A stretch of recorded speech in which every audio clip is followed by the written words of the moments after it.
On se connecte au marché.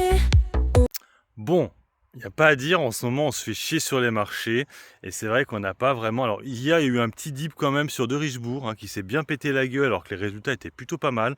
Je rappelle que De Richebourg est une société qui verse un dividende, à l'inverse d'Elior, et qui, alors elle l'a arrêté à un moment donné, c'est clair et net, mais là vu la progression du compte de résultats, elle va continuer à le verser, il n'y a pas de souci, et c'est vrai que bon, moi j'ai hésité à en prendre, mais bon, j'ai déjà du Elior.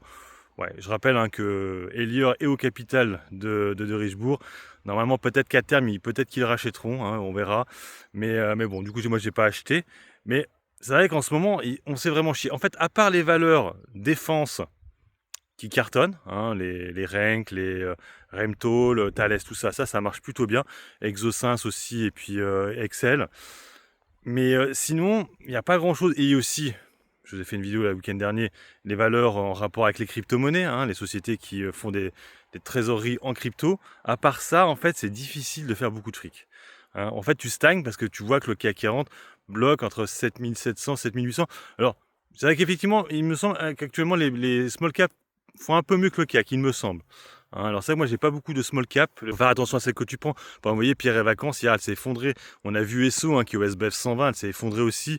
Bref, ça dépend en fait. En fait, on est plus sur un marché de trader actuellement, je trouve, que sur de l'investissement.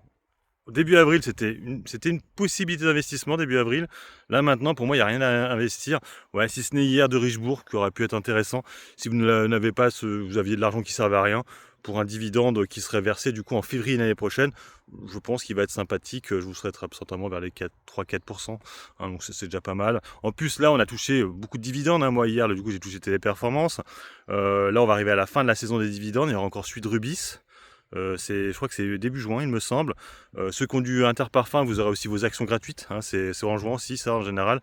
Et après, on va tomber sur les vacances. Et je sais pas, après, qu'est-ce ça va donner cet été? Est-ce que ça va être un été tous les dangers ou pas? J'avais déjà fait une vidéo là-dessus. Enfin bref, et moi, c'est vrai qu'en tant que créateur de contenu, c'est vrai que j'aime pas trop parce que du coup, je sais pas trop quoi faire comme vidéo quand c'est comme ça. Parce qu'il y a rien d'intéressant, je trouve. Et du coup, le matin, je me lève, je regarde, je fais ouais, bah non, il y a rien à faire. C'est pour ça que je vous fais la vidéo là pour faire un peu le point de ce qui s'est passé là les derniers jours. Enfin voilà, sur ce, moi je vous laisse. Bon investissement et puis bon trade. Ciao, ciao.